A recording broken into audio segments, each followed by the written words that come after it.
Hai guys, selamat datang di YouTube Dunia Marketing. Di video kali ini aku akan menjawab pertanyaan dari seseorang yang komentar di YouTube aku. Langsung aja ya ke pertanyaannya. Ini dari Akbar. Ini aku tampilin pertanyaannya di sini. Pertanyaannya adalah tips cari sasaran nasabah dong Kak, biar nanti pas nagih enak, gampang, gak ribet. Ini kayaknya pertanyaan udah pesimis duluan ya, karena apa? Biar nanti pas nagih, ya emang kamu mau kalau kamu sampai nagih-nagih? Kan nggak mau kan? Nah, gimana sih tips cari sasaran nasabah dong? Kalau aku tips cari nasabah itu sebenarnya kalau untuk sekarang itu udah jarang banget ya, dari door to door itu jarang banget. Misalkan sebar-sebar browser itu udah jarang banget aku lakuin, jadi aku lebih pendekatan ke agen-agen. Agen itu apa sih? Orang yang diberi kepercayaan sama bank ya. Kayak misalkan mereka difasilitasi untuk mesin edisi, kayak ATM mini, itulah fungsinya. Nah, di situ biasanya kita menitipkan brosur. Brosur itu aku titipin di situ. Aku bilang nih ke mas agennya itu.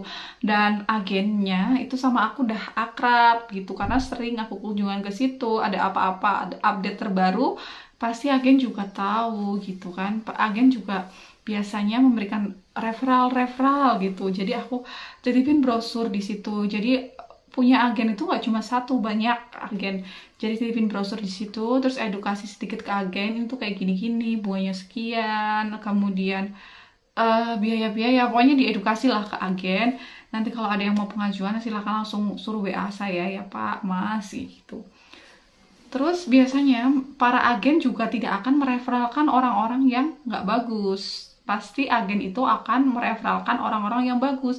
Ketika ada orang yang kurang bagus pengajuan, pasti si agen tuh bilang, kita sebagai marketing juga harus cek lingkungan. Cek lingkungan untuk mengetahui karakteristik dari nasabah itu sendiri. Aku biasanya tanya ke agen aku ya, karena pasti di setiap daerah tuh hampir ada agen-agen atau nasabah-nasabah yang bagus. Nah, aku tanya sama nasabah aku yang bagus, kemudian aku tanya juga ke agen aku, ini tuh orangnya gimana, karakternya gimana, biar kedepannya kalau misalkan memang karakternya jelek atau nggak bagus, ya udah kalian bisa sampaikan kalau pengajuan kreditnya tidak bisa dilanjut. Silahkan kalian berikan alasan yang maksudnya yang bijaksana dan tidak menyakiti ya. Kemudian kalau aku paling kayak gitu aja sih biasanya untuk menghindari ini, biar nanti pas nagih enak, gampang, nggak ribet. Jadi kalian jangan pesimis ya. Jadi nggak semua kok nasabah itu harus ditagih, nggak. Banyak juga nasabah yang membayar itu tepat waktu, transfer sendiri mandiri gitulah, nggak harus diambil juga, itu sebagian kecil sih. Terus untuk menghindari sih sebenarnya aku menghindari banget namanya nagih ya. Karena apa ya? Udah aku cek lingkungan, karakternya gimana. Jadi kalian tuh jangan asal-asalan nih, karena kalian ditargetnya besar misalkan, terus kalian asal-asalan cari nasabah, nanti di akhirnya kalian yang akan susah sendiri. Kalian yang akan capek sendiri nagih-nagih terus gitu. Harus kunjungan ke rumah nasabah tersebut, harus nagih gitu. Ya kalau aku sih nagihnya untuk saat ini selama 2 tahun lebih ini, alhamdulillah cuma lewat telepon dan WA itu. Kayak yang aku kunjungi itu jarang banget ya, paling 1 atau 2. Itu pun pasti angsurannya masuk sebenarnya di akhir-akhir gitu. Aku cuma lewat WA sama telepon, dan itu nggak semua ya teman-teman. Karena aku itu udah cek lingkungan dulu sebelum aku survei ke rumah nasabah tersebut, calon nasabah. Cek lingkungan di agen atau di nasabah aku yang karakternya bagus. Dan kalian itu jangan mau kalau dikasih nasabah dari karakter yang kurang bagus nih. Nasabah ini sukanya telat-telat terus bayarnya, terus sukanya menggampangkan gitu, misalkan menggampangkan angsuran ya, kadang telat terus menggampangkan besok-besok. Nah, ini tipe-tipe kayak gini kalau misalkan punya teman atau mereferalkan juga hampir sama, mempunyai tipe yang sama, karakteristik yang sama. Jadi aku menghindari banget kalau ada yang mau pengajuan dan nasabah itu kurang bagus, sukanya telat-telat, itu dikhawatirkan si temannya itu memiliki karakter yang sama. Tapi juga kalau kita tidak boleh suuzon ya.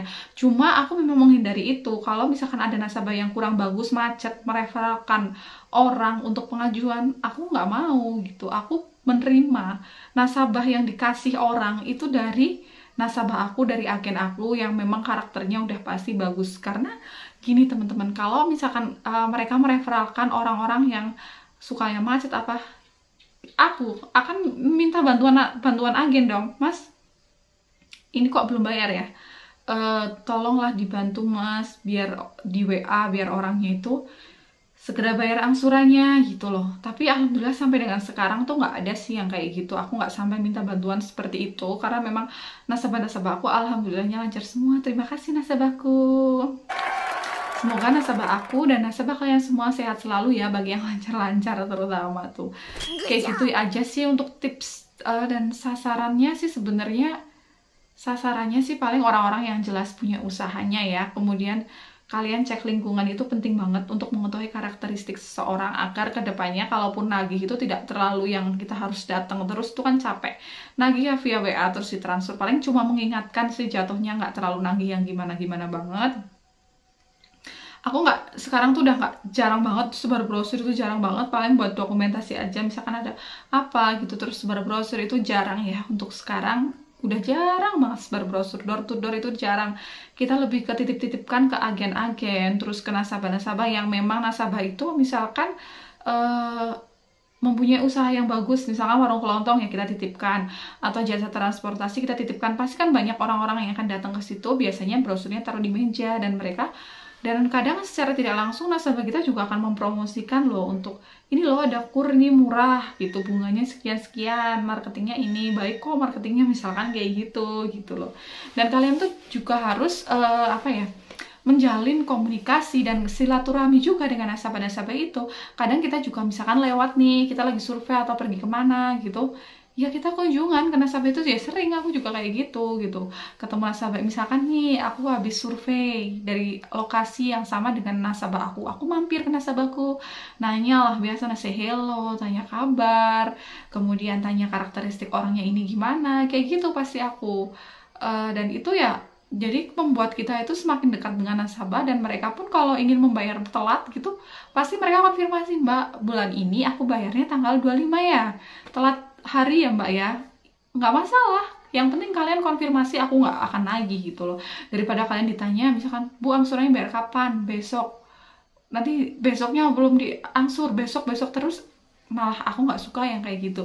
Mending kalian itu memberikan pasti janjinya kapan sih, tanggal berapa gitu, itu aku lebih suka kayak gitu. Dan kalian kalau misalkan mau telat gitu ya, telat hari ya, kalian konfirmasi ke marketingnya gitu, biar nggak ditagih gitu loh. Ya mungkin tipsnya dari aku sih kayak gitu aja. Cek lingkungan yang paling penting ya untuk mendapatkan nasabah yang bagus gitu. Dan jangan mau kalau dikasih orang yang macet atau karakternya nggak bagus, itu jangan mau, oke? So mungkin segitu aja untuk tipsnya dari aku. Dan untuk nagih yang mudah, nagih itu nggak ada yang mudah. Kalian usahakan tuh jangan sampai nagih gitu, oke? Terima kasih ya sudah menonton video ini. Semoga bermanfaat untuk kalian para marketing pemula. Jangan takut dan jangan menyerah. Kalian pasti bisa. Bye!